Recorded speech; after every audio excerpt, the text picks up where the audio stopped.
We'll call the meeting to order. I believe Mr. Parker is going to start us off tonight and lead us with the pledge. Yes. If you will, please stand and join me for the Pledge of Allegiance. I pledge allegiance to the flag of the United States of America and to the republic for which it stands, one nation, under God, indivisible, with liberty and justice for all. And now the Texas Pledge. Honor the Texas flag. Pledge allegiance to thee, Texas, one state, under God, one and indivisible. Thank you, Mr. Parker. And let the roll reflect that all board members were present tonight. Item 5 is recognitions of new hires. Ms. Koenig.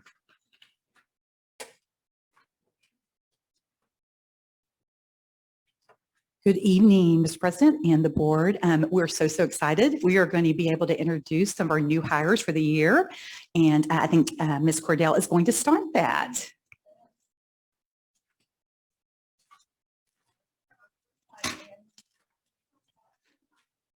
Head over near Miss Koenig so that we can shake your hand. And we have a special gift for you. We have a Lovejoy ISD pen because you will be writing the next chapter of your journey with us. And we also have a chocolate and caramel colored apple because an apple is symbolic of the importance of the role of an educator. And you play an incredibly important role in our schools and in our community. And we are so thrilled that you are part of our team and that you are Leopards. So we're excited to greet you tonight. I have the first person to recognize with the pen and the apple, and that is Rodrika Taylor, who is coordinator of the superintendent's office and board services. Rodrika is an incredible individual. She was highly valued at our high school where she provided our assistant principal's office with support. And she has already, in the short time that she has been over here at central office, really transformed the superintendent's office and the efficiency of the cabinet. So I am thrilled to welcome Rodrika to the team.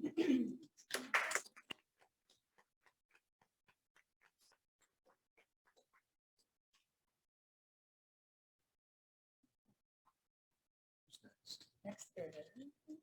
Oh, CNC, you want your first CNC? Have the pleasure of introducing Mrs. Allison Clonch. Allison is going to be joining us as one of our new coordinators of special education. And Allison comes to us from Frisco ISD. Actually, all of her career, she's been there for 18 years. Started as a classroom teacher, special education teacher, instructional coach, and assistant principal. She's a graduate of Texas A&M and Lamar University, and she has a 3-year-old, Eli, who's going to be joining us over here at our Child Development Center. So we're really excited to have Allison.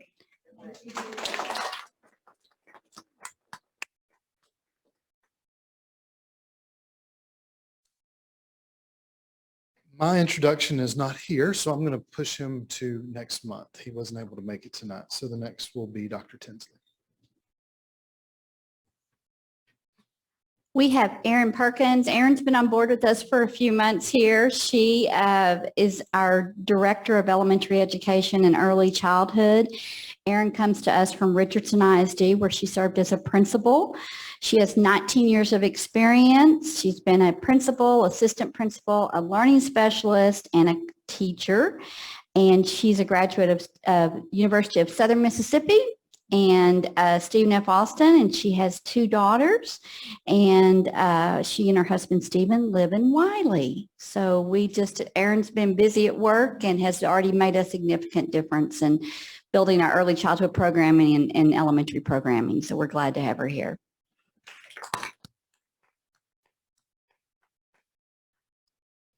Next, I'd like to introduce Ms. Carrie Sharp.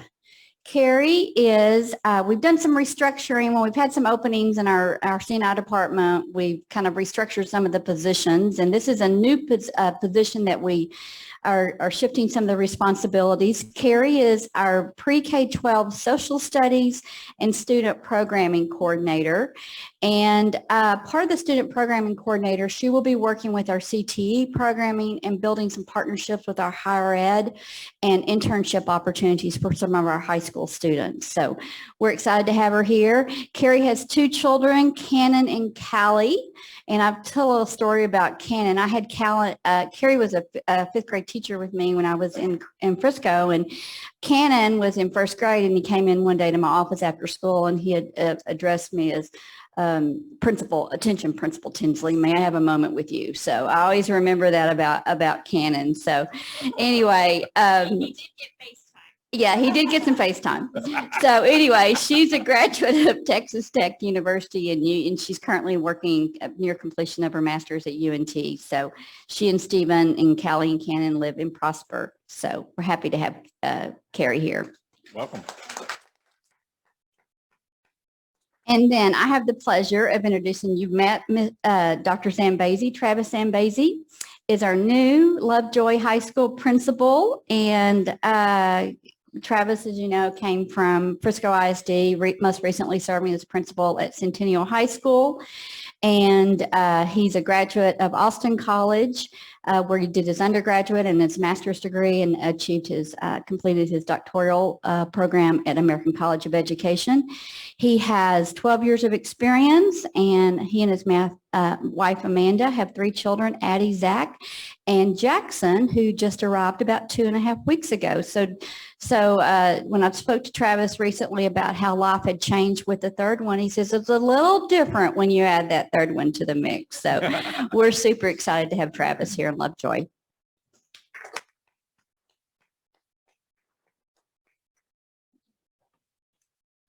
And then Dr. Zambezi is going to come up, and I think he has some introductions to make as well.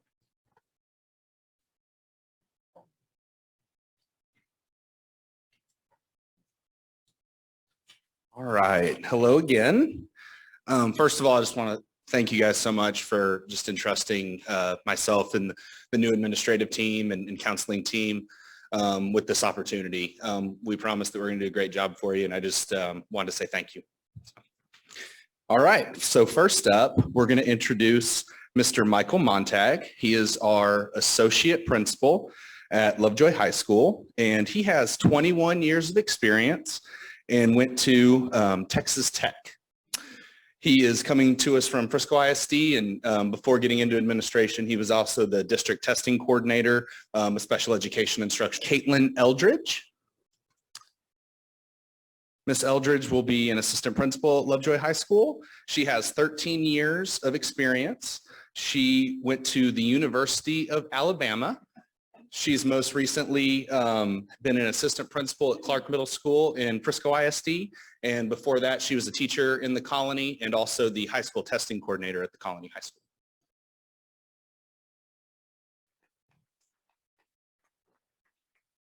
All right, next up is our new assistant principal at Lovejoy High School, Miss Dakota Wynn. Ms. Wynn has 7 years of experience. She went to the University of Texas at Dallas for undergrad and then got her master's at the University of Texas at Arlington. She's been in numerous districts, but most recently in Frisco ISD. She started in Frisco as a volleyball coach and math teacher at Lebanon Trail High School, and most recently was one of the full-time instructional coaches, and she was at Centennial High School last year.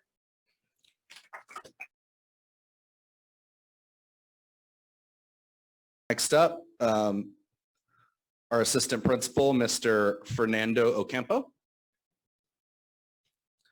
Mr. Ocampo has 23 years of experience, or I'm sorry, yeah, he has 23 years of experience. He went to the University of Texas at Austin for his undergrad and then Lamar University for his master's degree. He spent over 20 years in Frisco ISD, and he was a department chair for world languages. And then he spent the last 2 years at Little Elm High School as an assistant principal.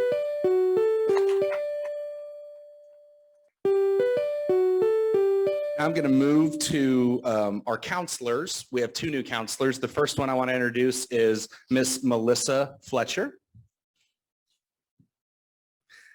Ms. Fletcher has 17 years of experience. She went to the University of Kansas. She's coming to us from Frisco ISD, from Pearson Middle School, where she's been a world language teacher, and now she'll be a counselor for us at the high school.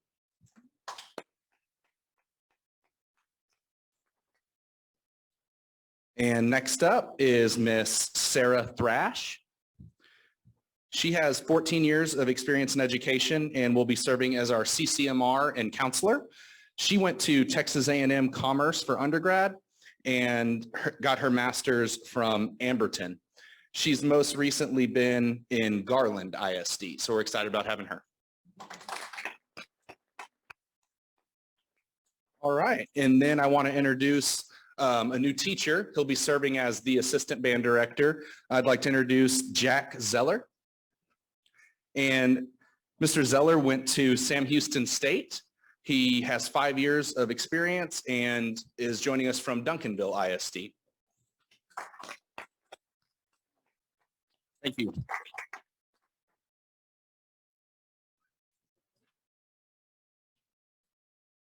Good evening, everyone. I'm Chris Coder. I'm the principal at Willow Springs Middle School. I have the absolute pleasure of introducing our new counselor, Kelly Collins. Kelly has been a long-standing member of our community. In fact, I learned today that almost everybody around knows Kelly. We went to lunch today, and family after family after family would come into the restaurant that we were at, and at the end of our meal, I said, note to self, Kelly Collins knows everyone in Lovejoy ISD. Kelly's joined by her husband, Chad, and her daughter, Caroline, today. Kelly went to the University of North Texas, so for any of their alum there. And we are absolutely thrilled to have Kelly joining our department.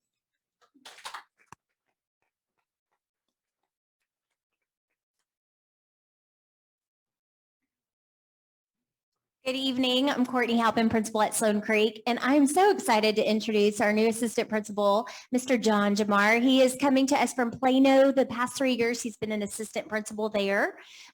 Prior to that, he was an assistant principal in Edmond, Oklahoma, and spent 8 years in Prosper and a year in DeSoto. He has a lovely wife, JC, who's a principal in Plano, and a little boy, Beckett, who will be turning 1 in September. So we are so excited for him to join us.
Awesome. All right. Item 6, public comments related to July 18th, 2022 agenda items. No public comments tonight. Thank you. All right. If you would join me in prayer. Dear Heavenly Father, thank you for the opportunity to serve the district. Thank you for each of these educators, these families. Thank you for each of the parents here tonight. Lord, we just lift up each of the board members tonight, our administration, our teachers, and we just pray that you would give us wisdom and just watch over our endeavors in Christ's name. Amen. All right. Item 8, board notifications, Ms. Koenig. Yes, there is a list. This is for your review. This is just for notice only. A list of all of our resignations since our last board meeting, and also our list of our new hires for your information. Questions about those? Good. Thank you. Item 9 is our consent agenda. Anybody have anything they need pulled for discussion or review tonight? All right, if there's none, I'd consider a motion. So moved that we approve the consent agenda. Second, Julie. Motion, Ann Smith, second, Julie McLaughlin. All in favor? Opposed? Thank you. Item 10, consider and act on our TASB delegate, assembly representative, and alternate. So, Amy, would you mind speaking for just a minute about this role? Sure. So each district has the opportunity to nominate or select one person to go represent our voice for Lovejoy at the TASB Assembly. And then an alternate will be named too. So if the delegate cannot attend, they will go in their place.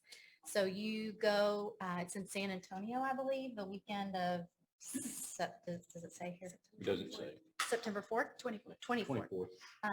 It's in San Antonio, and you'll be a designated vote on the floor. I believe the alternate can go, but you have to sit back in the alternate spot. You cannot actually sit on the floor to vote. But it's a way to get involved with TASB policy. If you have any changes you want to amend, that's where you bring that to the floor. You go to the region representation right before you're going to vote. That helps understand where your region stands on different items. Thank you for that. Sure. So open for discussion and interest from our board members able to serve. We don't have to send someone, but I think if we have the ability and the desire, it's in our best interest to. So I might open that up if there's interest amongst you all to serve in that capacity. They're all looking down here because I did it last year. However, that's actually a weekend I will not be able to attend. So I couldn't even be an alternate, but I would highly recommend that we do send someone. It's a great experience. I got to meet a lot of people from our area, a lot of other delegates, and be able to talk a little bit about TASB policy and what it means to our school district. So I highly recommend that you go. I wish I could go. I would volunteer, but it's just I've got 3 triple booked items that weekend, and 2 of them I just can't miss. So, but I highly recommend it. I wish I could go. Any others able to go have interest? I know that I cannot that weekend, the 24th. Okay. I would be interested in going. You would be? Okay. So would you be interested in being our delegate? I would. Anyone interested in being the alternate? So I would consider a motion to accept Mr. James as our delegate for, so moved, Julie McLaughlin. I could be the alternate, just that way. You'd be the alternate? Yeah. Okay. So we could have Jason as our delegate and Julie as our alternate. So would you like to make that? Sure. I move that we appoint Jason James as our delegate and Julie McLaughlin as our alternate. Second, Marvin. So motion, Amy Smith, second, Marvin Bobo. All in favor? Aye. Opposed? Awesome. Thank you both. Congratulations. Thank you. Thank you. All right. Item 11, consider and act on adding 5 minutes to the end of the school day for middle and high school. Dr. President Tinsley. Oh, Owens, if we could go back to 8C and consent. I believe Dr. Duplessis has a agenda item. okay. Under board notifications, under 8C, we just skipped over that item real quick. It's a very brief notification on our annual report on cooperative purchasing fees. So we are required to bring that forward each year. And we typically do it about this time of year. So in cooperation with our ZH legal policy, we have listed there in the board report in the board book for this meeting, any of the purchasing cooperatives we're a participant of and the annual fees for that cooperative. So in presenting this item, it brings our district in compliance with all of our purchasing and board policy requirements. Thank you. Anyone have any questions for Dr. Tinsley? Thank you, Rodriguez. That was item 8C. Thanks. All right, item 11, Dr. Tinsley. Mr. Coder and Dr. Zambezi and Mrs. Mullen to come up. If you recall, during the June 20th board meeting, I've shared with you Willow Springs and Lovejoy High School would like to implement an advisory period, better known as leopard time. And that would require an additional 5 minutes added to the end of the school day. So I wanted to kind of revisit this and then let both of the principals share more details on what that time will look like. And then Mrs. Mullen, I'll be talking a little bit about, you had some questions about CAT and our double blocked and some of that. So we're going to talk a little bit about the differences on that. So just as a revisiting, the purpose of an advisory period or leopard time is to have a targeted intervention and enrichment, offer opportunities for academic tutoring during the school day. This is really where we want students to drive their needs with some guidance, of course, by our staff, but it is student-driven in many aspects. It also aligns and supports the implementation of House Bill 4545 for our students who need additional remediation and acceleration due to performance on their STAR and their end-of-course exams. Offers opportunities for student choice, whether it's clubs, physical activity, and also supports character traits in our SEL for our students in that particular area. Some benefits is that, as I mentioned, it's scheduled during the school day. Our students are so busy, so it's going to allow that opportunity for them to utilize some time during the day where they have teachers and staff available to support them. Also, we'll minimize some of the before and after school tutorials. We're not indicating that those would go away, but it would, for our students, it may struggle with getting there before or after school due to conflicts with other responsibilities or commitments. And it's targeted to the needs of individual students. So it's not just a one size fits all. And Dr. Zambezi and Mr. Cota will be explaining that further. And then also for our students, it's going to really kind of build some independence. This age as they're moving forward into middle school and high school to where they have a little bit more control of their time and the independence. So as I said, it's recommending extending the school day by 5 minutes. It's going to average around 25 minutes during the day for both Willow and high school. It allows staff to support students during the instructional day and again minimizes the before and after school tutorials. So I'm going to let Dr. Zambezi talk a little bit about leopard time at the high school. Thank you. All right, let's dig into what the structure is going to look like at the high school for our advisory structure that, like Dr. Tinsley said, will be known as leopard time. And so what I wanted to kind of start off with was I want you to look at that bell schedule on the right, and that's an example bell schedule that will hopefully be highly similar, the same to what the high school rolls out this year. And why the 5 minutes would be imperative to the success of our schedule. One, of course, it would give us a 25-minute advisory period. And as we're changing a few things logistically, it still holds with 45-minute class periods, 1 through 8, and still allows for 5-minute passing periods.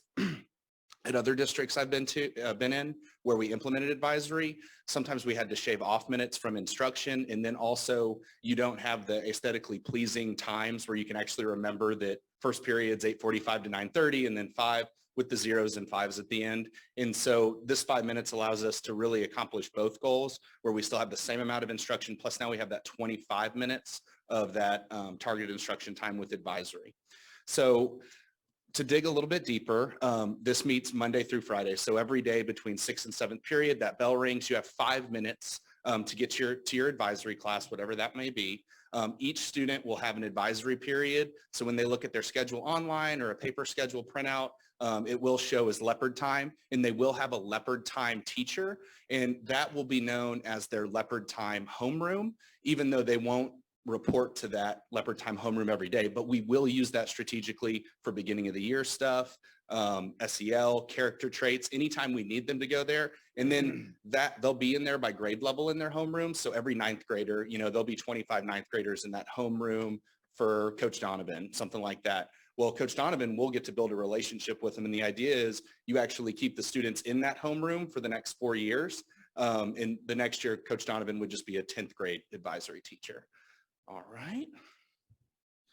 All right. And so just to dig a little bit deeper into the nuts and bolts, we will have a campus leopard time calendar, and it will outline when students go to that homeroom, meaning students might go there a lot at the beginning of the year to learn beginning of the year procedures, get to know their homeroom teacher, but also to be trained on how leopard time works, which is what we're doing right now in this meeting, right?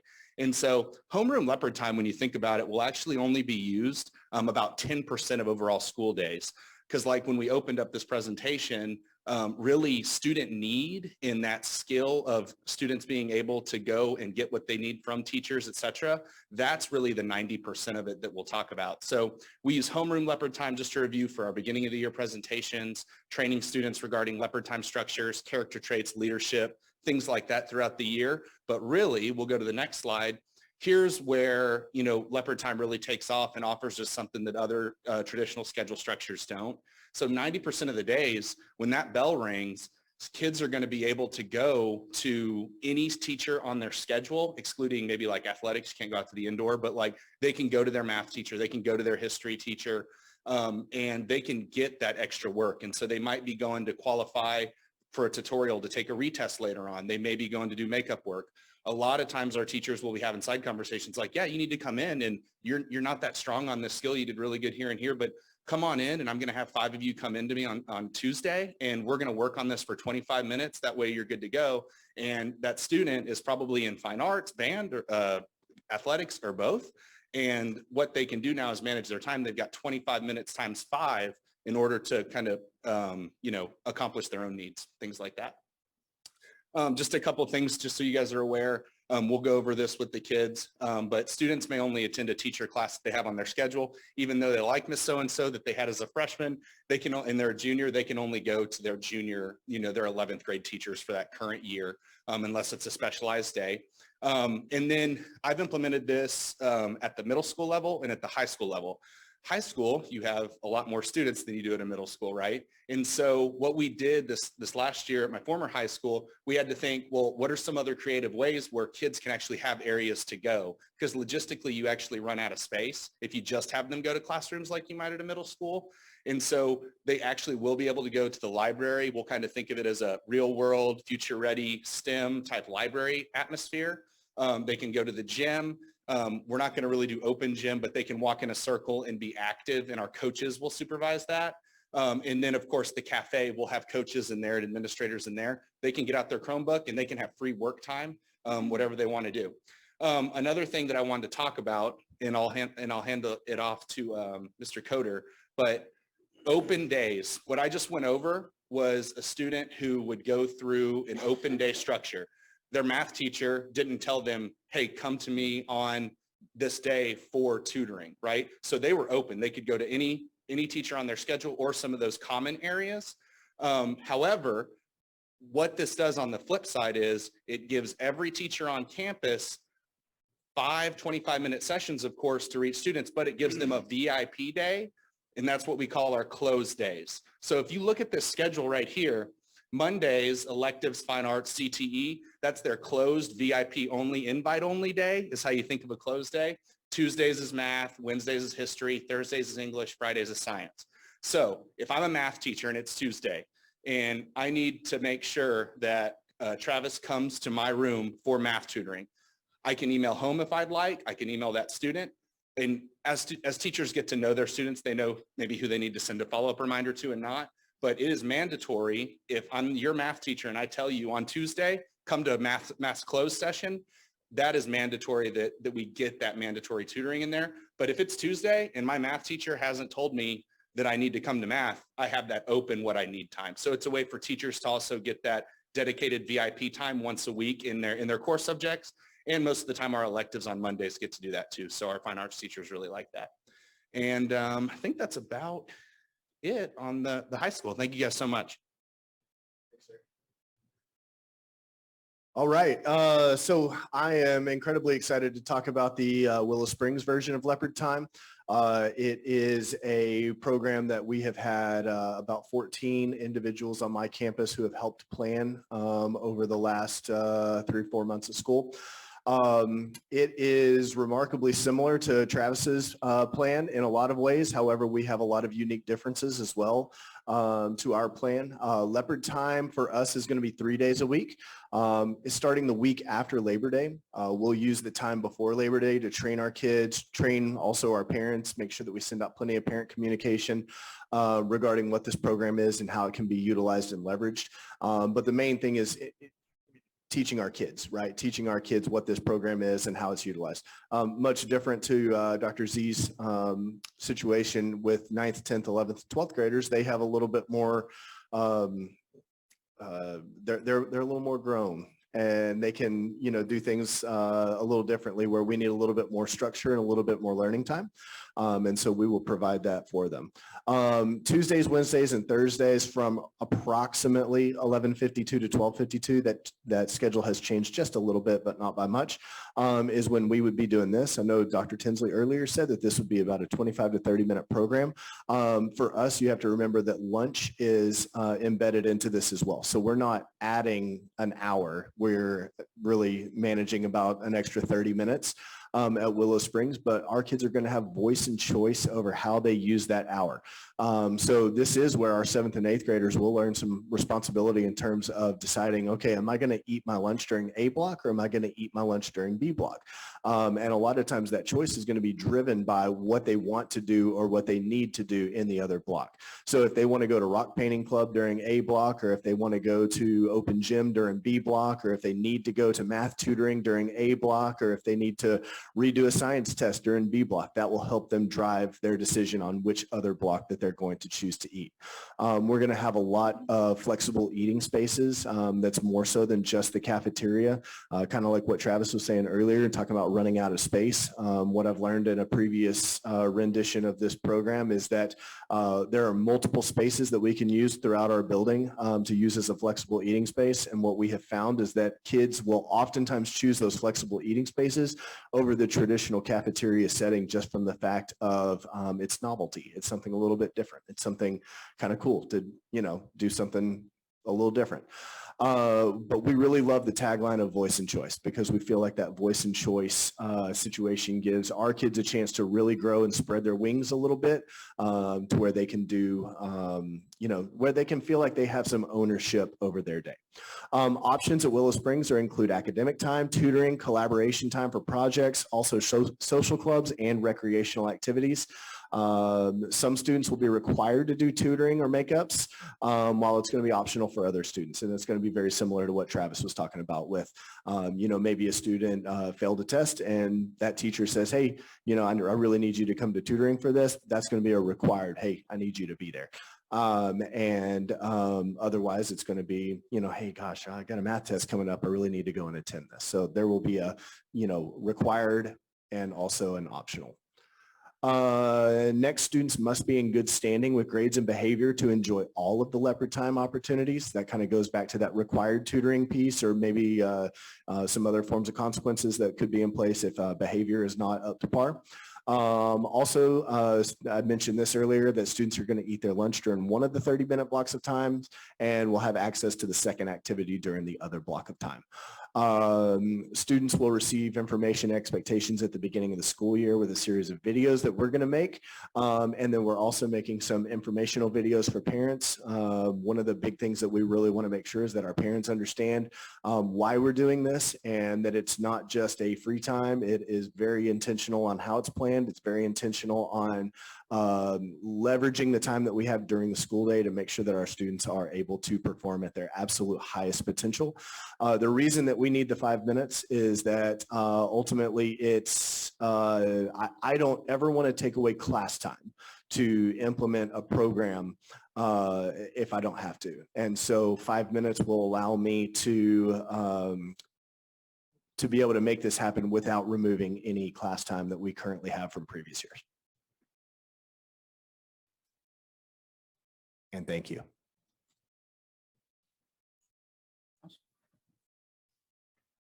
Good evening. I'm Mary. Good evening. I'm Mary Mullen. I am the Director of Secondary Education, Assessment and Accountability. And I'm going to speak to you about the 4 different types of systems of support we currently have at our secondary class or campuses. The first one I'm going to talk about is what you maybe have heard. It's the CAT, is the Center of Academic Trading. The purpose of the CAT is to build a system whereby struggling students become successful, independent learners. This is an area for students to go when they need help with study skills, organizational skills. It's a little bit different than what we're accustomed to, what the CAT served more for academic reasons. We're kind of rebranding or reimaging, if you would, what this might look like. Students would not be scheduled into the CAT. We're hoping it's fluid, so they go there as needed, where in the past they were scheduled. It was part of their class schedule. It will be offered during the school day and served by certified teachers. And I already said it's not scheduled, and we will be developing criteria for when a teacher would be sending a student to the CAT. And it's considered supports for tier 1 and tier 2.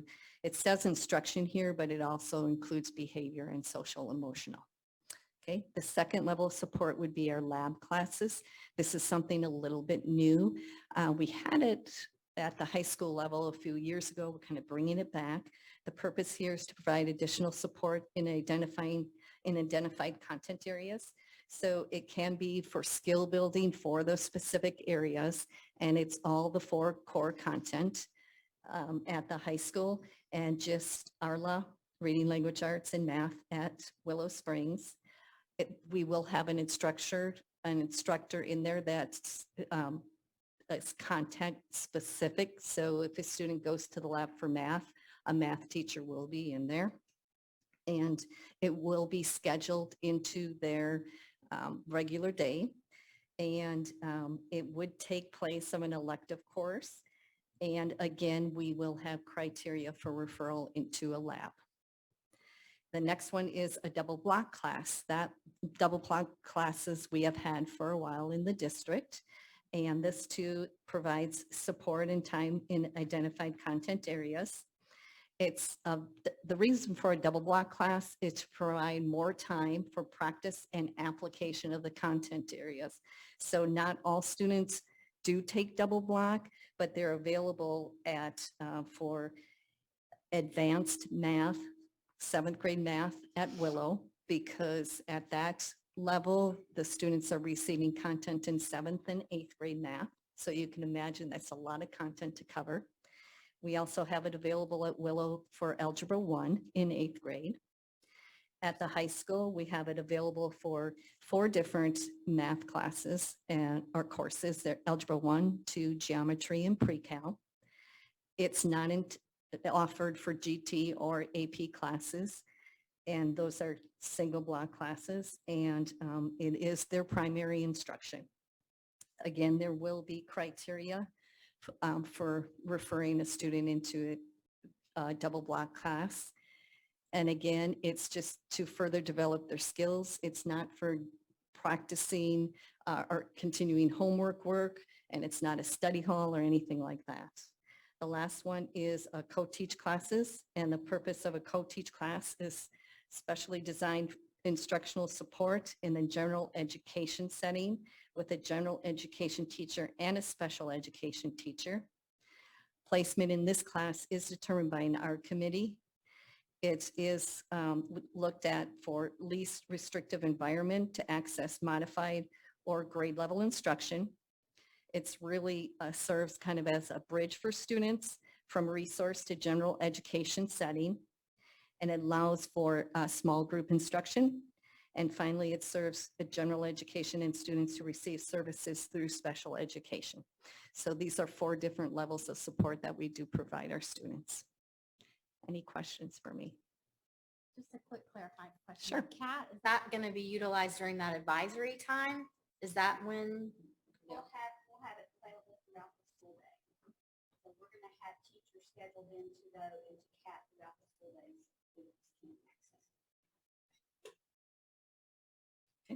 Any other questions?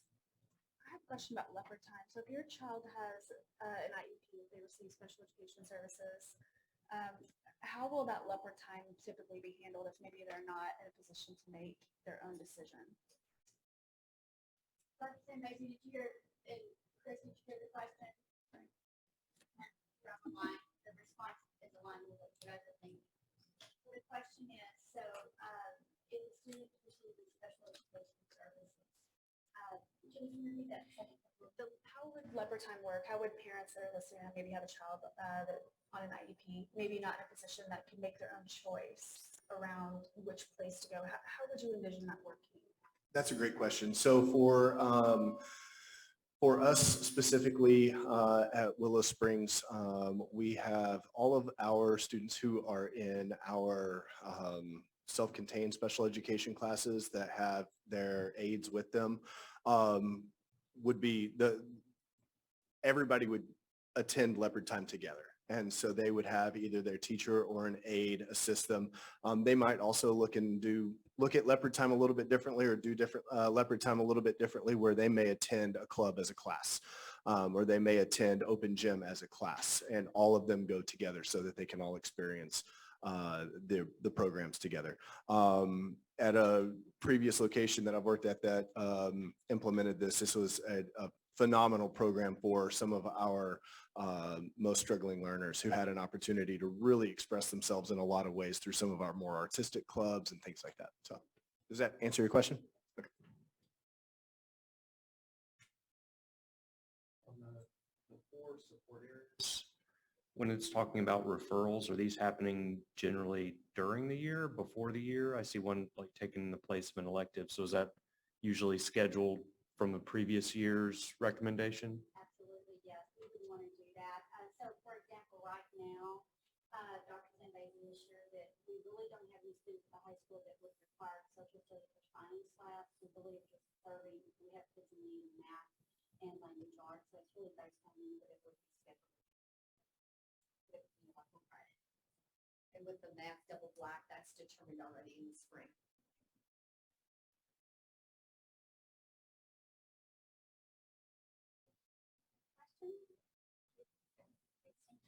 Thank you.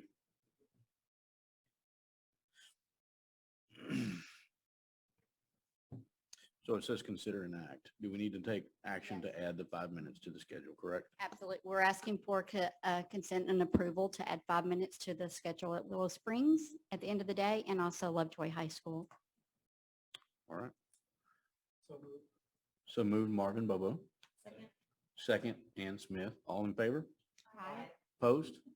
Thank you. All right. Item 12, consider an act on 2022-2023 student handbook and code of conduct. Presenter, Dr. Tinsley. Okay. Kevin and I are both going to talk to you today about our student handbook that we are ready to move forward for approval for the 22-23 school year, and also our student code of conduct. There are some minor changes and some additions to the 22-23 school, the student handbook, and and these additions are resulting from the 87th legislative regular session and special session. So I've referenced the pages that information is noted on within the student handbook. The first one being that part of the legislation does require, before a student receives instruction on the prevention of child abuse, family violence, dating violence, and sex trafficking, the district must obtain written consent from the student's parent. So parents will be sent a request for written consent at least 14 days before the instruction will begin. And that information is located on page 12. The next item that has been an addition due to legislation is that the district is required to provide login credentials to each student's parents for any learning management system or online learning portal used in instruction to facilitate parent access and review. And again, that's on page 15. And the last one is create additional requirements for a district's dating violence policy. And the policy must include the following. And that is located in our policy, but that is outlined more in detail in our student handbook now. The other changes are just basically changes with contact information, updates on anything related to referencing in policy if policy numbers change. But basically, we use the TASB student model handbook to compare our handbook to make sure it's updated.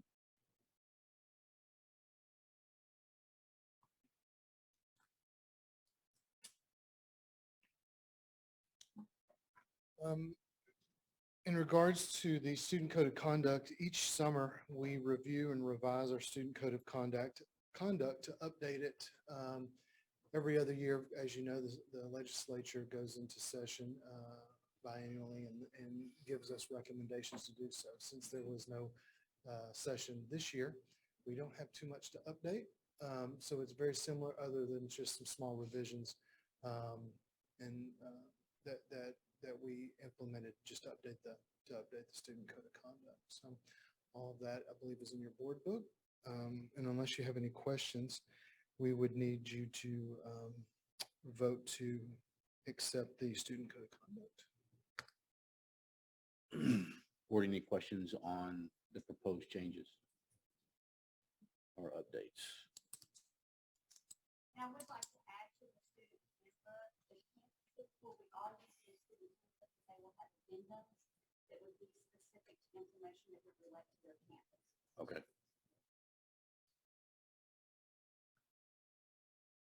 If there are no questions, I would entertain a motion. I move that we consider an act on the 2022-23 student handbook and code of conduct. So we are approving the code of conduct. Okay. Second, Marvin Bobo. So moved, Amy Smith. Second, Marvin Bobo. All in favor? Opposed? Thank you. All right, item 13, 2022 STAR and STAR end of course results. Well, I'm very pleased to share with you, and I believe I gave some information to you a few weeks ago on the board in your Thursday board update, but just so pleased with the performance of our students on the 22 Spring STAR and end of course results. And so I want to congratulate our students, but also our staff, because we could not have done this without the incredible work and direction and skills of our staff to get our students here. So very, very proud of our outcome. So just kind of wanted to highlight a few of the areas that we did see pretty significant growth in some of these areas and improvement. In reading grade 3, our meets increased quite significantly. Grade 4, we grew in the area of masters and meets in reading. Same in 5th grade, 6th grade, 7th grade, and 8th grade reading.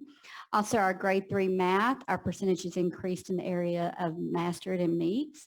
And then our 3rd grade math and 8th grade math both. And then we saw some growth in mastered and meets in our social studies, grade 8.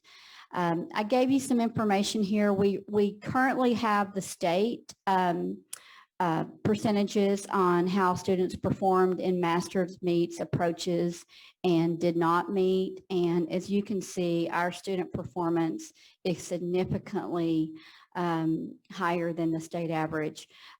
We also, when you compare the previous years and considering the COVID and the gap that we had with possibilities with learning, we were very, very pleased with the outcome of our students. So our campuses did receive the comparison districts, the list of campuses or districts that their campuses is compared to. We will not have those percentages though to compare until August, and that time we'll receive our information on our distinctions too. Same thing at Sloan and Willow Springs across the board. When you compare state and you compare the previous year, we definitely saw growth. Same with high school in the area and Willow Springs in the area of our end of course results, which is your English 1, English 2, Algebra 1, Biology, and U.S. History. And just some areas, I don't want to say that these were areas of weaknesses. There's definitely not, but we always want to look for areas of growth. And I would say what probably surfaced is looking in our science in 5th and 8th grade. In our social studies still, we want to see some growth in those areas too. And just overall math, we're kind of looking at that as a system of what we can do to increase some percentages and growth in the areas of math too. But keeping in mind, especially in science and social studies, those are tested in specific grade levels. However, what's tested is what's taught in previous years. So that's why I really wanted to lift up the importance of alignment throughout our grade levels, which will impact our results too. So I'll be back in September to give you the final report from the state, but we're anticipating some really great reports from the state on how the performance of the district overall.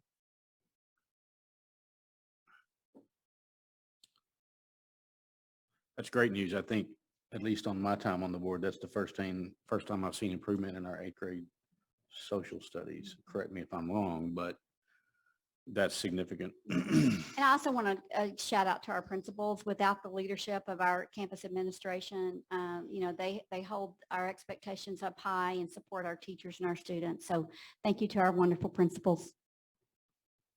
I'll echo that and state what an incredible job our teachers did.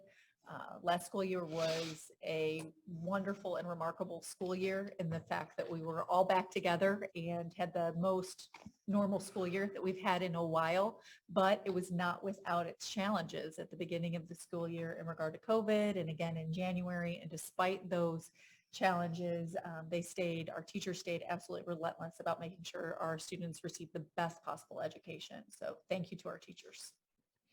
I wanted to add too, I love what Dr. Tinsley said about it's not just what you learned that one year, it's the building. And I think that's the concern for all of us with the gaps that came from COVID. So you didn't learn Algebra 1 very well. Well, how are you going to do in 2 pre-calc?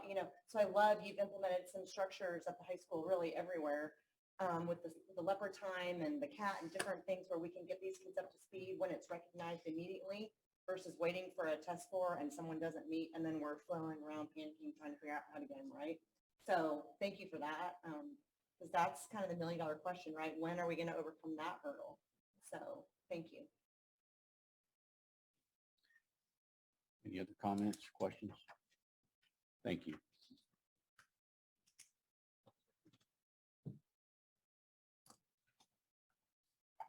Okay. I'm going to talk to you about class sizes and class size waivers. And the first thing I just want to say is these are projected class sizes at this time. This is very preliminary. We're not even in August yet, and so we still have students enrolling. So there are class averages. They look really, really good.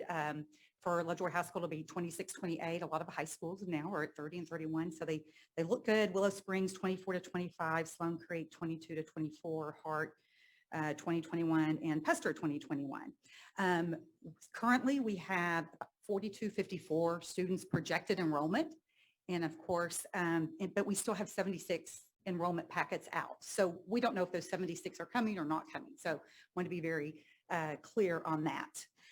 One thing that we do look at is, when do we add a teacher? And so we're going to talk a little bit about that. So perhaps some of our classes do get larger. When do we add a teacher? And one thing that we always want to consider and look at are student needs. We're always going to go back to do what's best for kids, student needs. We're going to look at that grade level. We're going to look at, are there any discipline concerns? Do we have significant learning loss in that grade level? So looking at things like that. Then we're going to look at also disruptions in students in the student schedule. For example, GT kiddos, where are they, where are they, and what is the disruption in them, which is also the time of year. Does it make sense to add a teacher in March if we continue to get large enrollments, or or is that going to be more disruptive than the benefit there? So we're going to look at all those types of things. How does that impact the student in the grade level? And what other options could there possibly be? Because we want to brainstorm, do we have other options where we could possibly add an A, do a push-in teacher, all those types of things. So we're going to look at those when we look at adding another section. We're also going to look at grade level size. Do we need more supervision for kiddos? Is it a small grade level from 2 to 3 and we need more teacher supervision? So as we're thinking about adding another section, and we're going to talk to the administrator and get their input because we want to know, what are they thinking? I'll be honestly, our two principals down there, we talked earlier today and we've talked throughout the summer, and sometimes they're like adding another teacher can be a burden on the grade level and on the staff, like if they need a lot of support. We want a highly qualified applicant. It's very important because we know that how important that relationship is between the teacher and their training. So we want a highly qualified applicant there. So, but we're also going to, get that information from them. So when we're looking at a highly qualified applicant, sometimes we will say we're going to add the teacher, we'll post and we'll interview. I've had principals that have interviewed 20, 30 teachers that is not a good fit for my team. That's not something I want to do right now. Are there other options we can look at? And so, we would definitely let you know what we would do in those situations. The other things that we want to talk about a little bit is also we're going to consider financial impact. For example, right now we have, let's say at Hart, 4th grade, let's say we have 4 teachers and we have 89 students. So that means we have 3 classes of 22 and then we have 1 of 23. For 1 over, does it make sense to add an extra teacher for that class? And if you remember, when we were looking at our staffing guidelines, when we met with our Financial Sustainability Committee and also Lovejoy 2030, one thing that came out of those meetings with our community is staffing guidelines. They wanted some set student-teacher ratios. They wanted us to review master schedules. They mentioned teacher travel time, firm class registrations. So all of those things are part of those efficiency measures that we want to consider as part of that. But it still goes back to student needs. That's going to be our big guiding force there. A lot of times when we talk about waivers or class size waivers, it's really what we're asking for is a maximum class size exemption from the state is what we're asking for. So we would have to do this only for pre-K through 4th grades. It's the only grades it impacts. So it's really just our elementary schools. And we would do it anytime we have a class at 23 or above. But our first one, we would ask for about October 1st. So we would need to ask if we have a class 23 above for by October 1st, and then every 30 days after that, up until the last 12 weeks of school. But of course, we would always follow the law, and that's where we would notify parents. We'd tell them exactly how many kids. We're talking about 1 or 2 students per class. We would never, 6, 7, 8, we wouldn't want to do that. We would try to think of some other ways to solve the problems there. We also, when we look at class size, just pulling that research and what does research tell us? Hattie's research tells us they looked at 25 attributes of a class and factors, and out of 25, it was 18 on the list. Actually, parent involvement was higher than that. Homework was higher than that too, were more important factors as far as effects on more important than class size there. So we're looking over there. I looked at some more data. I looked at one study that they took 176 research studies, and that they looked at over 500,000 students, about 500,000 students, and they determined that the effect size was still very, very small. So we just want to make sure that we have current research and that we're looking at those types of things. And that, as I said, we would do everything we could to support that class, support the teacher, and notifying those parents of exactly what we had to do. I did look back at the TA website to see if you had asked for waivers. I found in 2021, y'all did ask for waivers. It looks like at Lovejoy Elementary. The other thing I want to say is this is not a capacity issue. We have capacity. In fact, I've already asked them how many empty classrooms they have on campus. Also, we think about Lovejoy scholars, and we couldn't take any 2nd graders this year because we didn't have room. And right now we are right there on the line at 22 in classes there. So that's some information I wanted to share with you. Like I said, these are very preliminary numbers, and as we go, we will bring it back to you. Yes, ma'am. Can I clarify? So Yes. you're kind of just, hey, we would potentially need a waiver, but we don't know yet. Correct. And then I guess my next question, because I can't remember, It's been a while. We since have did to another wait, waiver. enrollment's the first day of school. Do we do it each instance or we just do kind of No. a blanket No. for October 1 and then you tell us after you Yes. communicate? Well, and what, kind of- basically, so probably that September 22nd board meeting right there, I'm going to tell you how many classes, I'm going to bring it to you. And I'm going to tell you how many classes we have, and I'm going to ask for a resolution. So basically, you're going to know exactly how many we have, and I'll ask for you to consider and act on a resolution.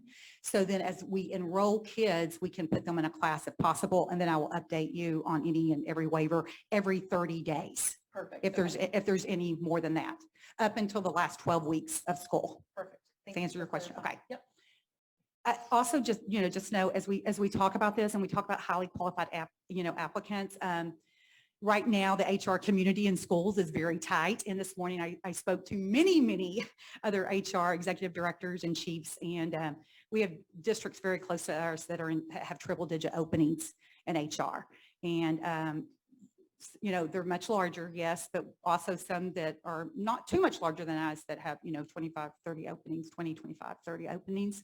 So we want to consider that. And remember, our governor also has just formed a teacher vacancy task force where they are actually studying this, and they've asked for teachers, and superintendents are on that committee to, help with this problem. So we're hoping to continue to grow our profession if possible. Questions for me?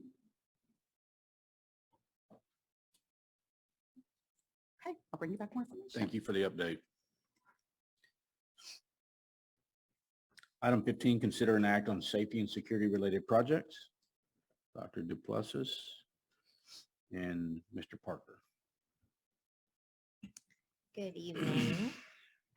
So we had a number of items that have come up through discussions in the past several months. And so as we've kind of looked at how our facilities and operated this past year in preparation for the coming year, several items related to safety and security arose out of that. So I'm going to provide some brief information, and then if you have any additional questions, Mr. Parker and I will be glad to answer those.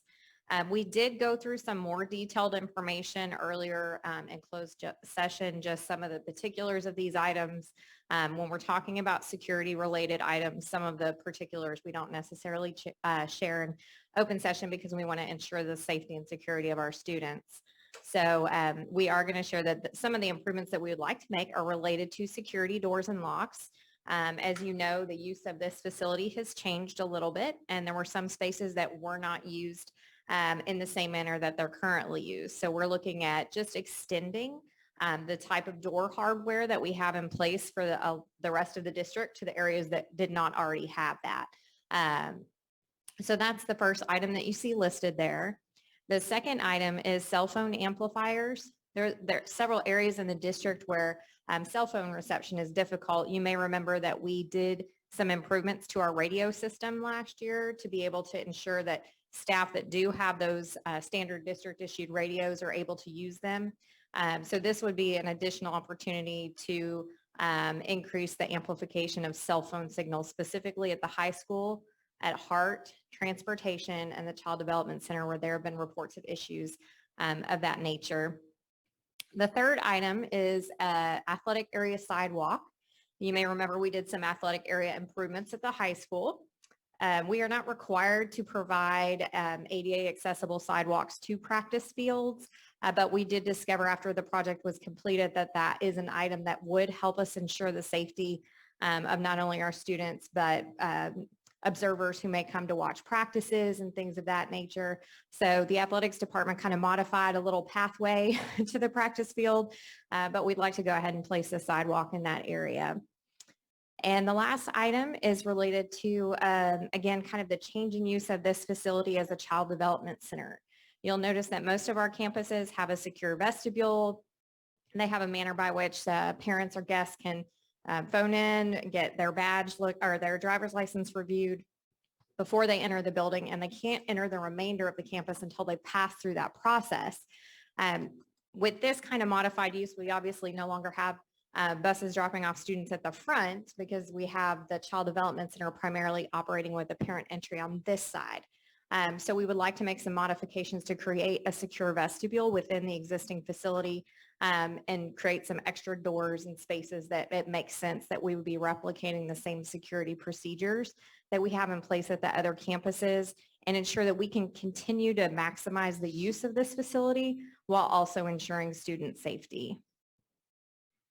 So this is a picture of the proposed sidewalk at the high school, again, just kind of extending that access to the practice fields. And the improvement costs for these items, the first two items are extending existing systems that we already have in place with existing district vendors. So the additional door hardware I mentioned is $6,840. The cell phone amplifiers would be $81,250. The sidewalk, we got multiple bids for this work, was $6,942. And the changes to the doors and access in this facility is $125,987. So the total of all of the safety and security items is $221,019. We are in the process, as we look forward to this coming year, of looking at a capital plan development process. And I'm excited about this. We spent a lot of time and are going to continue to build on the work that was done by the Financial Sustainability Committee this past year. And we kind of had to put our capital planning aside for a year. But this year we'll be embarking on a process to really look at all of our needs district-wide as a whole, anything facility related, technology related, all those types of items so that we really have a pathway for planning these items in the future. So I did want to share just some brief information. This is kind of a draft of a plan we're putting together for this coming year, but we are excited to be beginning that work this year. So at this time, we'll be glad to answer any questions, or is there anything you wanted to add?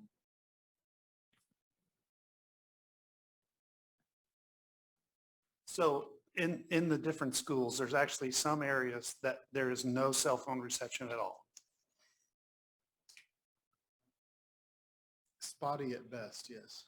Spotty at best. So if we wanted to get a hold of a parent and the only way to get a hold of that parent via cell phone, we would have to, that person would have to walk outside the building, or actually some cases maybe go to a different building. That's right. Or go to a part of the building that does, or be knowledgeable about which part of the building does have service. Yes. Okay. And so these cell phone booster system that you're talking about, is it designed to where any part of the building you're in, you're going to have cell phone reception? That's correct. And we've done the testing on the buildings to make sure that the coverage, we'll have ample coverage throughout this. Regardless of the particular plan that person has, AT&T or. That is correct. It's not plan T-Mobile. Specific. That's right. Okay. I like that. If you think about what's going on, sometimes there's big emergencies and everybody's kind of probably top of mind with everybody right now, but sometimes there's a little more minor emergencies where reaching a parent is something you want to do right away. And the best way to do that is a cell phone. You want to be able to do that wherever you're at, where the need arises. So the big emergencies are what gets the headlines, but we also need to have systems in place for a diabetic, who may need help in a certain part of the building, and we need communication without somebody running up to the nurse's office or what have you. So we need a secondary, if you will, level of communication as opposed to just the primary level of communication. Is the company that's recommending this, do they, I guess, somehow certify that's going to work, or something along those lines? They have a good track record with us. They've covered our district with some communication devices that we've been able to communicate with, let's say, Puster to Willow Springs. And so their track record with us and the hardware and their delivery of their product has been extremely successful up to this point as well. Fantastic. I like hearing that we're improving communication generally across all the campuses, both on the radio side and on the cell phone side. Because sometimes if one doesn't work, you have the second one to use. And so they do a site survey. So it's not a situation where we call them up. this is what we're needing to do. They give us a quote over the phone. They send boots on the ground and they come out and actually do the site surveys for us. Fantastic. Thank you, Kevin. The nature of what we're talking about, to protect our kids, we couldn't go over all the details here and open. I wanted to thank the administration for answering our many detailed questions earlier tonight. And I'm also really excited about the capital plan development and getting the community involved in that. So we're looking forward to the application process. Other questions? If not, I'd entertain a motion. So moved. So moved, Ann Smith. Second. Second, Marvin Bobo. All in favor? Aye. Opposed? Thank you.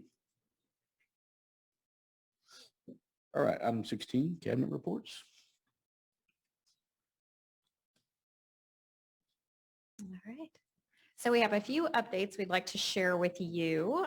We hope that everybody enjoyed the first part of their summer. We had a lot of work ahead of us, but we're really excited to get the ball rolling. We were able to roll the budget following the board's approval of the 2022-23 budget on the 20th of June. And I want to say a special thanks to a number of people because it sounds easy to open the budget and get all the positions ready that we've had people join us. I want to thank the HR team for all their work bringing everybody on board. It's a tough hiring season out there. And they did a great job of bringing people in so far. So we're excited to get all that in place. Our payroll department, Thomas, our budget department, Deanne, it was a lot of work to make all that happen, but it's also a exciting time to be able to set everything up for the coming year. We're also preparing for our annual financial audit. So as soon as we get the budget rolled, we get to start on that. So our auditors will be on site the week of August 15th. So we're preparing all our documentation for them. You may recall that it takes a couple months to get through that entire process. And then we bring the auditor to you to present that report, usually in October, November. So we're in that process as well. The last item I was really excited about, it's always nice when the district's closed, but you get a big check anyway. You may recall we talked about the property value study opportunity that we had that several districts in the area do with some of the folks that specialize in this area. And what they do is they look at your past certified property values that our taxes collections are based on and the differences between when it's set and when the actuals occur. And so you can go back and get additional revenue. So we did receive a check for over $86,000 during the break. So we were pretty excited about the results of that, and we'll plan to continue to look at that. You can look at 3 past years on a rolling basis. So we're going to continue that work. Does that net their fees? Yes, ma'am. What did we project that at? I believe the number was closer to 60. Was it not? 60s. Yeah, we were talking in the $65,000 range. Right. Doesn't cost us anything. Right. So yes, we're very excited about that. And we are preparing, we'll have a tax rate adoption at the board workshop coming up to meet our state deadline. So that'll be the next item you have before you. But in terms of facility projects, we also started a number of facility updates that we needed to have done this summer. All the portables are gone. So that was exciting. They kind of went by one as we had folks who had the winning bid. We kind of had to work with them. Tina Thompson did a great job of working with those buyers, each individual buyers for each particular portable and all their independent needs. And she sure did tell them that eventually we're going to start charging storage fees. So she ensured they did all get removed and paid for. We also have some additional items. I did want to mention we are putting those items out on reneebates.com is the website. So just like a lot of other public entities, cities, counties, school districts, anything that we have, first we've sent that information out to all of our campuses and departments if they want to reuse any of the old things that we have in terms of furniture, things like that. But we do have an active auction out right now on some of those items that will close on July 25th. And so we'll have some additional items that since we've changed the use over here, those will be removed by August 1st. And so probably a little bit more revenue and a little bit more space once that's complete. We did get to take an opportunity. I've got to meet several of our new staff members, and we walked through the Child Development Center playground that is up with the canopy. And I think now is a really good time to have a canopy on a playground. So we've also looked at what we can do in term, now that the playground and the canopy are up, some things that we can do to maybe not have temporary orange fencing around those areas and just kind of finish up that work. The board did approve having those funds set aside earlier. We've just been waiting for the canopy to be complete to finish that off. On the gym floors, we have some wood down that looks like it should at the Sloan Creek Auxiliary Gym. So it's looking really great. They still have to do the striping and all the finish up. So we're still a couple weeks out on that. The middle school and high school screen and recoats on those gym floors. We're still waiting on water-based finish. So that'll be another week or two to get that in. But it'll be a much faster process than using the oil base. So they're excited about that. Our transportation concrete finished over the weekend, so I apologize. It is not in process anymore. We can mark that one off. It is complete. And then our power factor correction, we discussed with them this morning. We're expecting the equipment in any day now. So we can have that complete and hopefully eliminate some of those fees this coming year on our electricity bills at Pester and the high school. We did submit our order for the Pester playground equipment.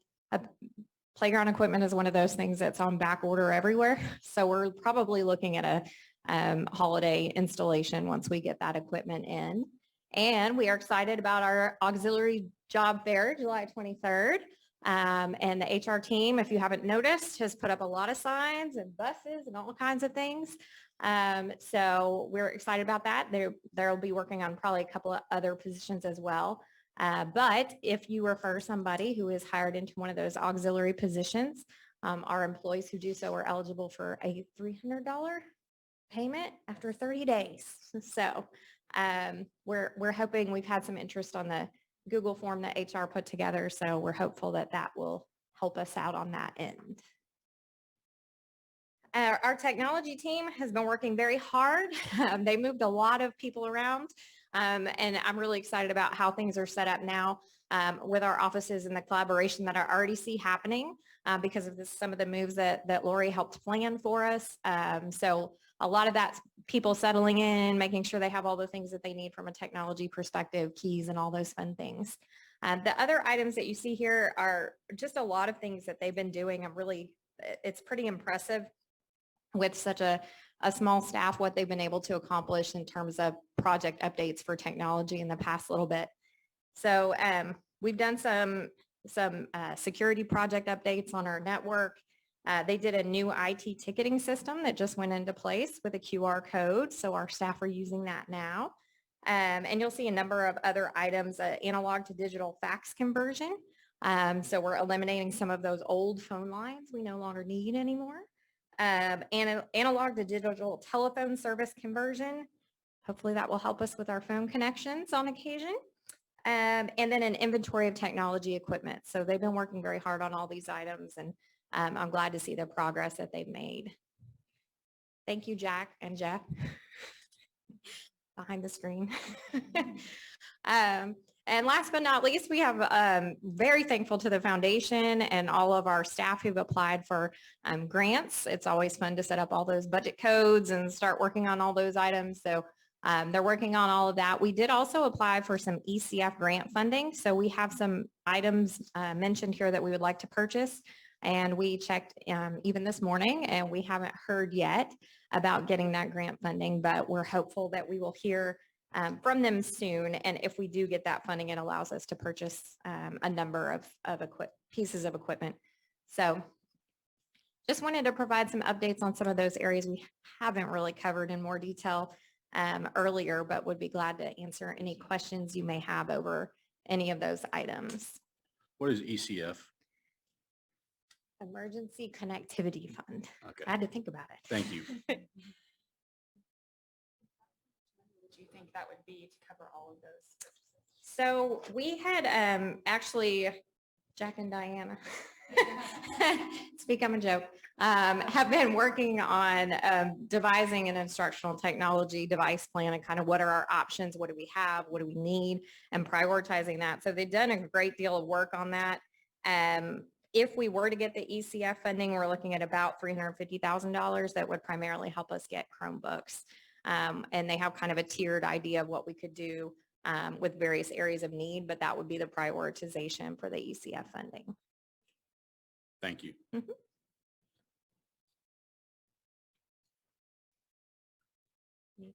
Any other questions for Thank you. Dr. Tinsley? I mean, Dr. Duplessis, sorry. Okay, I mentioned earlier, we have done some, it's been a spring of some restructuring in the CNI department, and I'm pleased to say I think we've landed the ship, and really excited.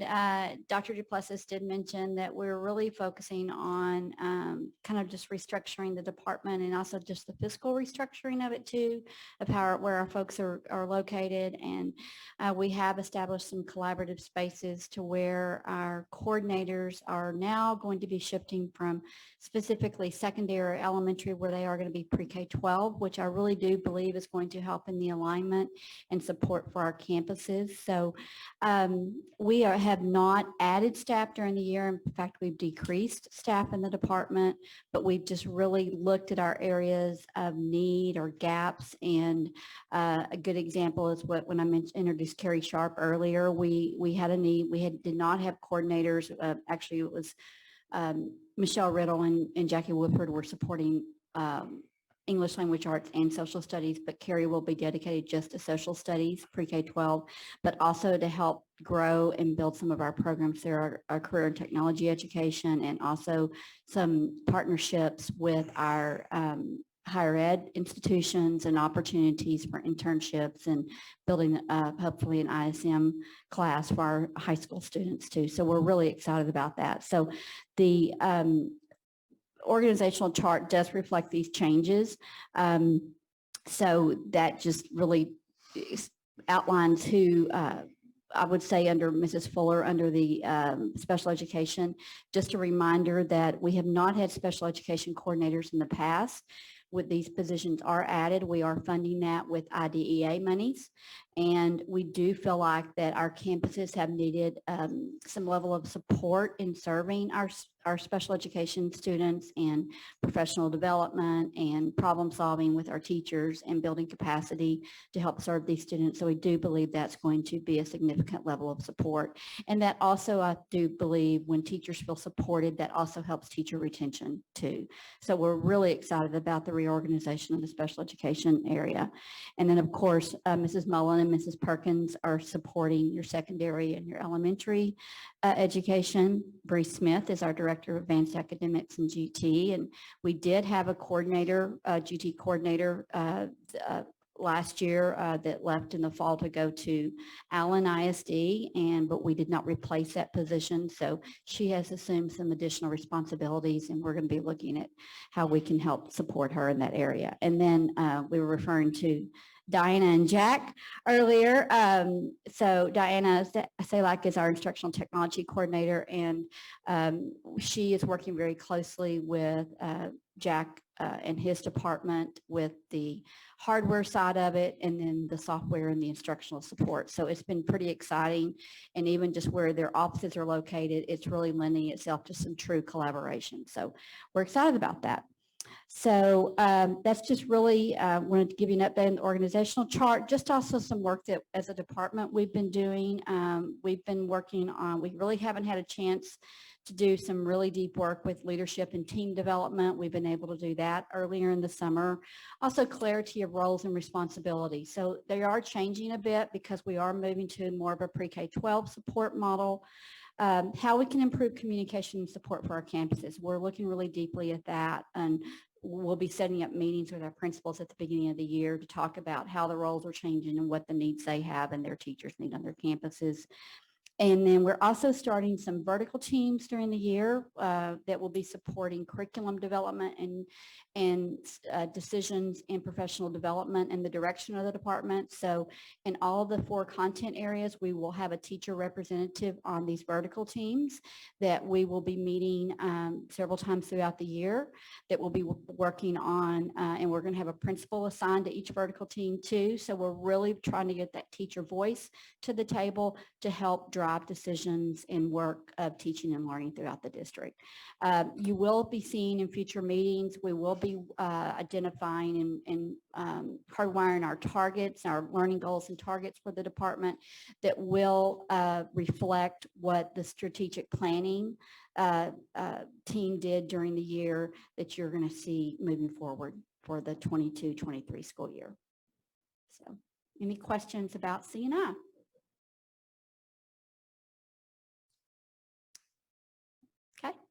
Okay, I'm going to speak for Mrs. Fuller. She could not be with us tonight. So I want to really compliment what we are able to do here in Lovejoy when it comes to our dyslexia therapist training program. This is not something that all school districts have, and I want to applaud Mrs. Fuller for launching this a few years back with having our district as a training site. So it's given us an opportunity to really grow our own therapist. And so just some background and history here on the training center. So Lovejoy is identified as a training center for dyslexia therapists. And as you know, dyslexia has been kind of a growing, not a need, but how we're approaching these students through services in our public schools. So it's important that our teachers are trained well and follow the state guidelines regarding to the program model. Right now, there are only about 185 qualified instructors in the country that have completed the requirements for the CALTS certification, and we have 2 of those 185 therapists, or instructors. So, and that is Heather Fisher and Susie Powell. So they are our instructors that train our teachers here in Lovejoy. The number of students being identified is actually increasing, and the intervention is intense, and it has to be delivered by specially trained instructors in the areas of multisensory structured language teaching. I'm going to the next one. Excuse me. I'm not moving along here. So to help meet the needs for our trained therapists in our district and surrounding community, we partner with Scottish Rite for children to offer dyslexia therapist training using the Take Flight curriculum. That's what we use. Candidates are providing an intense 2-year program that requires 200 hours of direct teaching, 700 practicum hours, and 10 video observations, resulting in certification through the Academic Language Therapy Association. So some of our current teachers are going to be moving into the dyslexia therapist positions.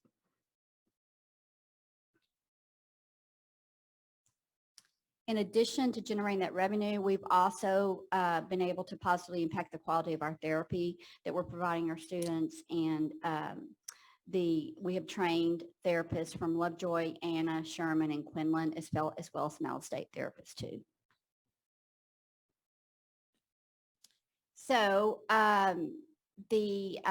just over the summer, we've been, our center's been actually training and preparing to be with students with dyslexia. And in May 2022, we had our first graduating cohort here in Lovejoy. In 2022, we'll have advanced training for our second cohort.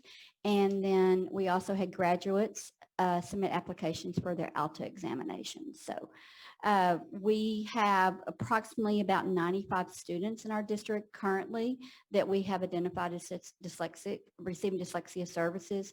And that does not include any new students or students that may be in the referral process.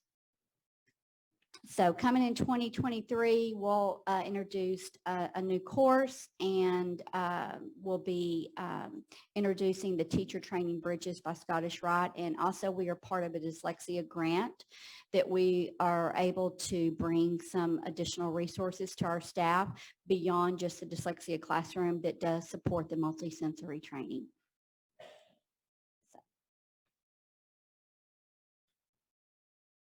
Okay. Thank you. Thank you.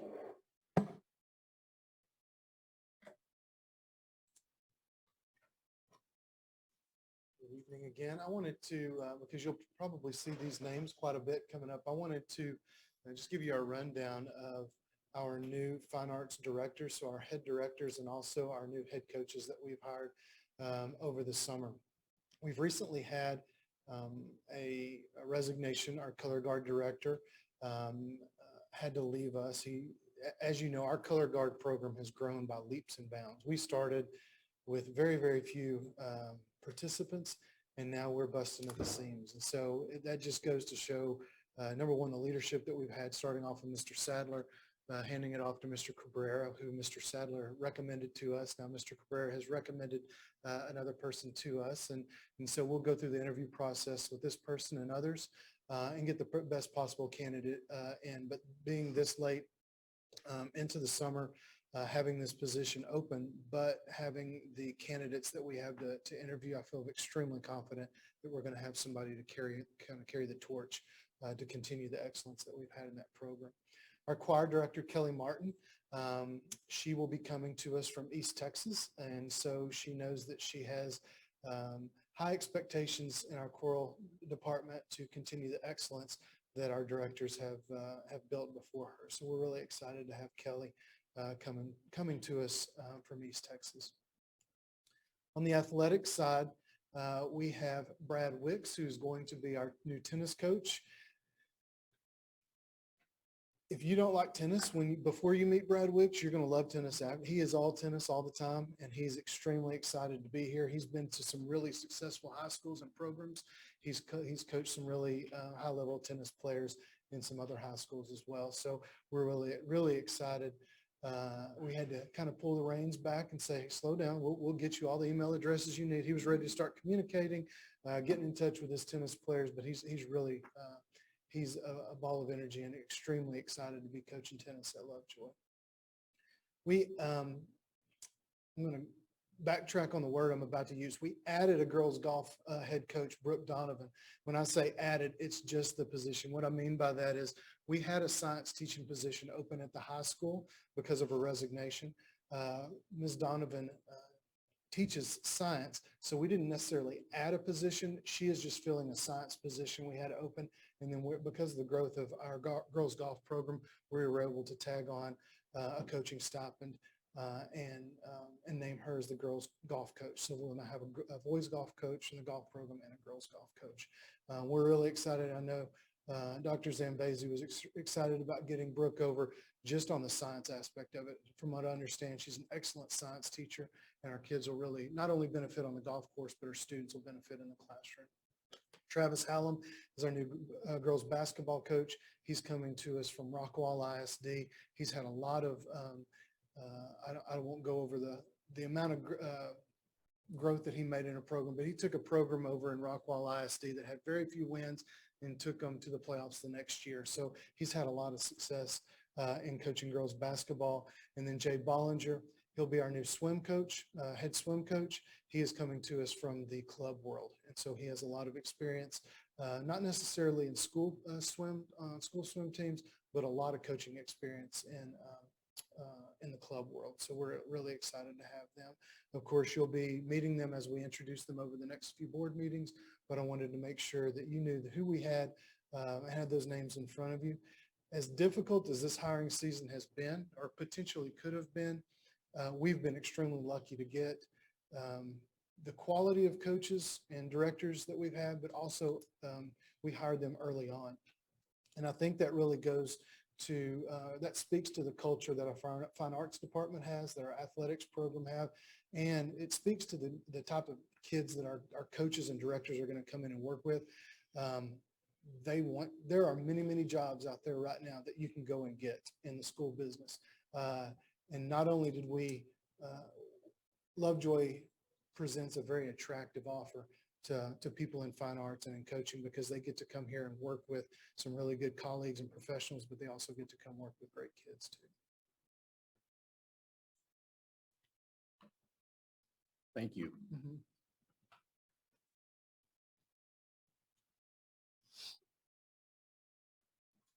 Okay. First of all, I want to thank our principals back there who have been very patient with us in this hiring season. And I appreciate them. And I also want to recognize our HR department. They have worked nearly every day all summer long. I mean, they have really put in some hours, 50, 60 hours a week during the summer, and they've done an excellent job getting people onboarded. And the great thing now is they're like, hey, we're sitting good, so we still do have a few hires, of course, to make. So, and that's what brings us to our job fair that is this Saturday from 9 to 12. Last week, the team scattered everywhere, every Walmart, every bulletin board, Collin County College that they could, and put flyers up. And I brought plenty for you all to pass out too. We also put a QR code because we know some people may not can attend 9 to 12, and that's okay. You can just, if we can get your phone number and an email address, we're going to contact you. And we've already had people sign up for that. So we're really excited about that. And I also want to thank just the board, because we were getting, people are asking about the referral and asking us, our own employees, to send us the flyer so they can get it out. And that's very attractive. And also just some of the benefits that as we talk and recruit to people, personal safety is a big deal right now. And school marshals on campuses it's an important piece of recruiting right now. And also, you would not know this, but the personal location devices also.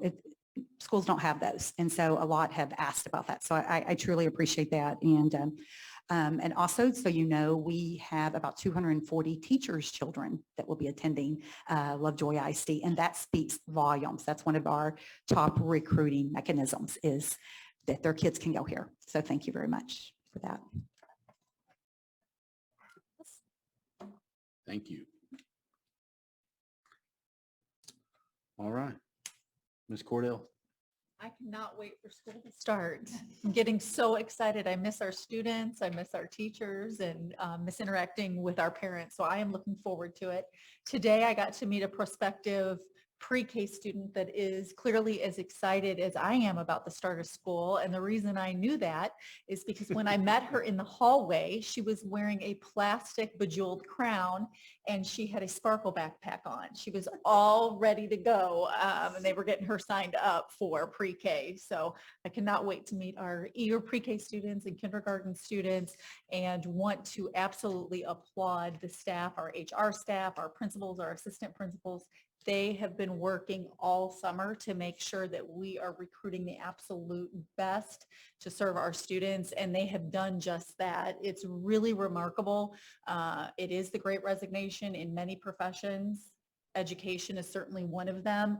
And as Ms. Koenig said, to be sitting where we're at, where we are so excited about the top level professionals that will be joining our team and serving our students, and to have so few professional openings at this point in time, as compared to all of our neighbors in North Texas, speaks to the culture we have in Lovejoy. It speaks to our students, our parent support, and the incredible colleagues that they're going to get to work with. So thank you, thank you, thank you to all of the people who have been working so hard to make sure we have a outstanding start to the school year.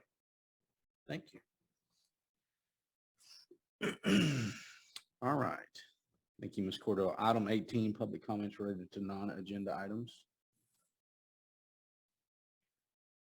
So we have 3 public comments related to non-agenda items. The first one I'm going to call up is Ms. Gant regarding proposed health curriculum. All right, Ms. Gant, you have, give me 1 second here. You have 3 minutes to speak. Any individual wishing to speak has to sign up 15 minutes prior to the board meeting. Public comment cards need to be turned in and completed in their entirety and accurately and truthful with information about, must designate whether the speaker is speaking on a specific agenda item or not. As you know, this is non-agenda items.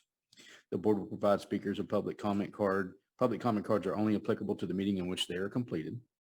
Each individual gets 1 opportunity per meeting to share their comments. If a speaker is not present, they forfeit their opportunity. The comments made by the speakers are not the opinion of the board or the district. The board reserves the right to change the agenda. Each speaker will be provided up to 3 minutes. If at any time in the opinion of the officer you're speaking to an agenda item, which this is non-agenda, I can move you to another part of the meeting. Public comments related to non-agenda items will be deferred until the end of the meeting if time permits, unless otherwise noted by the Board of Trustees. Disruptive behavior will not be tolerated in the meeting. If after provision of a single warning the disruptive behavior continues, the disruptive individual may be escorted out of the meeting by district officials and or law enforcement. It's a criminal offense to obstruct a meeting with the intent to prevent or disrupt a lawful meeting, to substantially obstruct or interfere with the ordinary conduct of a meeting by physical action or verbal utterance. Conduct defined by the Texas Penal Code 42.01, Board Policy, BED Legal and BED Local. Fair to yield the podium at the time of the conclusion of allotted speaker.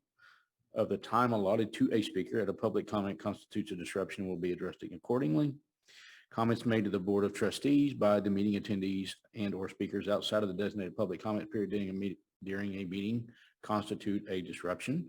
We will not respond to your comments. We're here to hear your comments only. And we may refer you to factual information or policies if we so deem necessary. For specific complaints or concerns, speakers are encouraged to utilize our district appropriate grievance procedures and policies set forth in board policies FNG local, DGBA local, and GF local. Thank you. Ms. Gant, it's all yours.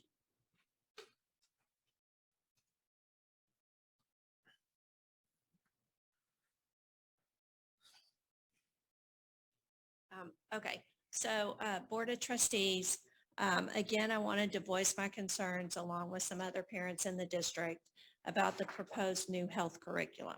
Since we cannot speak at the SHAC meetings, there's really no other way to have our concerns heard. You, though, will ultimately decide if this curriculum will be taught to our children at Lovejoy. And again, our own SBOE rep voted no on this curriculum. I'm going to read a couple of excerpts from the text. Page 223 is one of many areas in the text that take the parent out of the equation. It teaches our kids where to go for low cost or free mental health care. And it next tells them everything will be kept confidential. The next step for getting mental health treatment is locating resources. There are many ways teens can get help for mental health conditions and illnesses. Talk to your school counselor, school nurse, or doctor to find a therapist that can help you.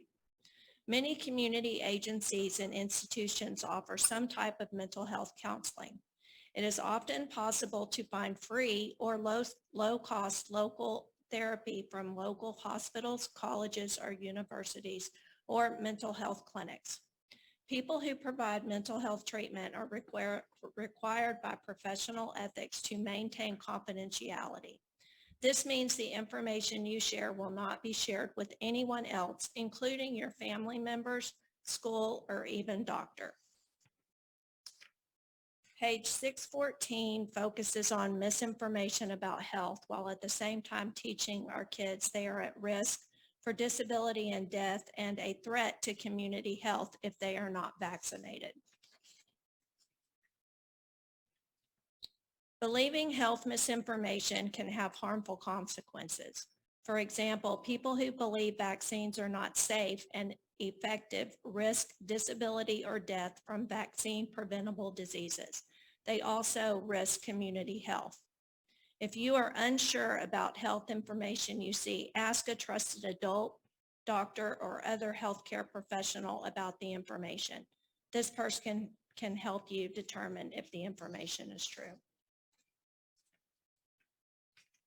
I again ask each of you personally to please look at this curriculum closely before making a decision that will impact what the children in this community will be learning. I personally chose not to vaccinate some of my children because of personal health reasons those kids have. And then they're going to read this and they're going to feel like they're a threat to community health or that they are at risk for disability or death. And, so I just want you all to really look over the options. Thank you. Thank you. All right, thank you, Ms. Gant. Our next public comment related to non-agenda items is Lori Morrow. And this is in regards to health curriculum. Good evening, board and trustees. My name is Lori Morrow, and I am brand new to Lovejoy School District. We will have a sophomore this fall, and I would like to connect the dots of discussion between Lovejoy health curriculum that's under consideration now to a widely recognized data-driven set of milestones which have been shown consistently in the literature to predict statistically higher economic outcomes for students who meet these milestones versus those who don't. It's called the success sequence, and it contains 3 components in a specific order: One particular study found that students who followed the success sequence and met all 3 milestones and yet found themselves in poverty as adults was only 2%. But by contrast, of the individuals who did not meet those components of the success sequence, 76% were in poverty as adults. A separate study followed a specific group of young adults around age 25 from years 2010 to 2014. And in those 4 years, the odds of those individuals arriving at or exceeding middle class income levels by their early 30s was 9.5 times higher for those who met all 3 success sequence milestones than those who did not. Now, luckily for us, the success sequence is really simple. Number 1, graduate high school. Number 2, ultimately land full-time employment. And number 3, have your children after you get married rather than before. And the data indicate that the combined effect of all these 3 steps is higher when it's achieved together rather than individually, and when met in that specific order. And it works consistently well across the whole spectrum of student backgrounds. So therefore, if we want to serve every Lovejoy leopard well, giving them the best opportunities to thrive once they've left our school district, we should choose the health curriculum that presents, prioritizes, and promotes abstinence over those that don't mention it at all, of course, or those which simply present it as merely one available option among all other options, since abstinence is the thing that most closely aligns each student individually with the success sequence and thus provides them robust protection against poverty during their adulthood. So after reviewing the health curriculum at the admin building during the window of opportunity that was recently given to us, it does seem to me that none of those curriculums seems to meet that goal as effectively as a separate curriculum called ESTEAM, which I currently can't find listed or referenced anywhere, and so I can only assume that it is not currently under consideration. ESTEAM not only promotes abstinence, it also promotes a concept called renewed abstinence, which serves an encouragement to those students to become sexually active and then have second thoughts about it.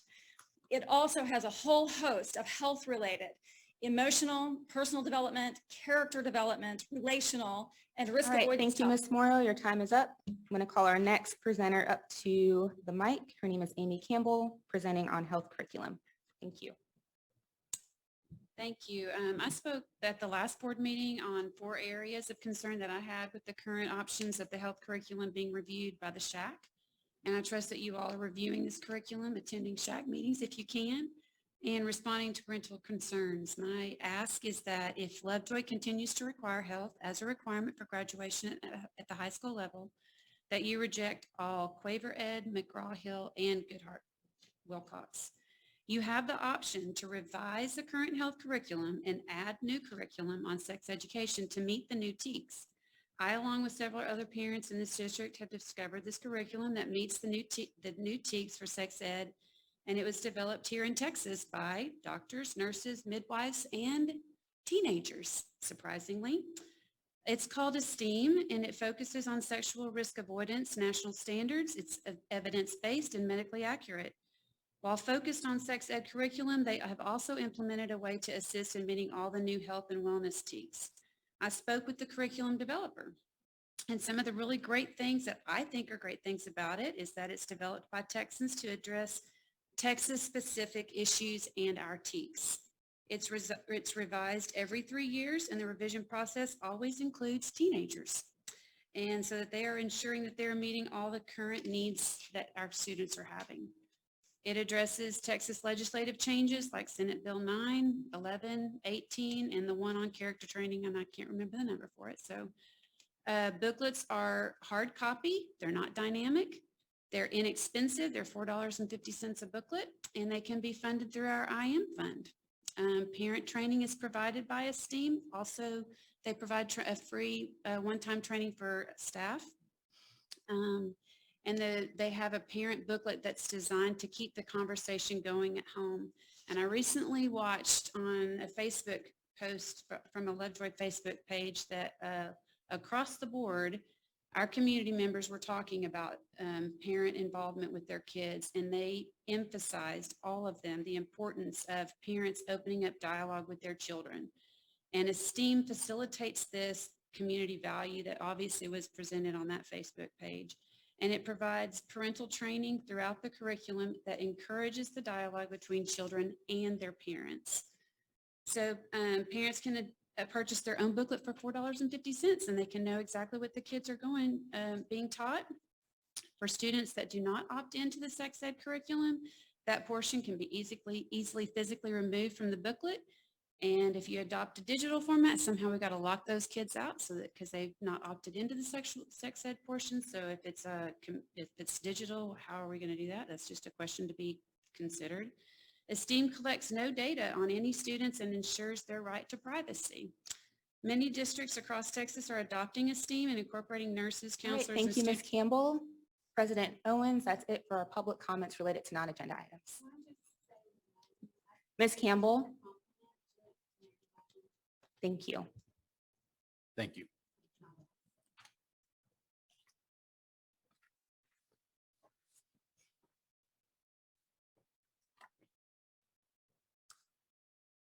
All right, announcements.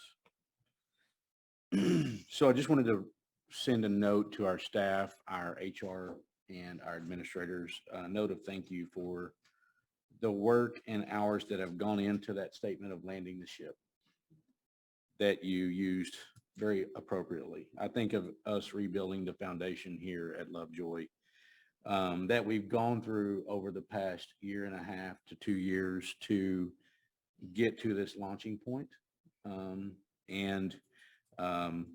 Want to say thanks for the things that are going on behind the scenes that don't get recognized, that don't get brought up, that don't get recognized in a board meeting or in other ways. So thank you for the things not being talked about that are going on. I continue to be amazed by and hear about those things, and I have the opportunity to hear those things where others might not, which I am overly grateful for.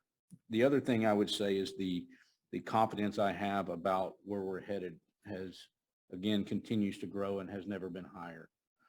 I happen to be in a family where there's 4 other board members, 3 other board presidents serving 3 other different districts. And I hear at family meetings different things that these districts are going through that we're not. And one of them is the number of people that they're trying to hire to fill roles. Not only are they just trying to fill the role, they're just hopeful they get someone that's qualified.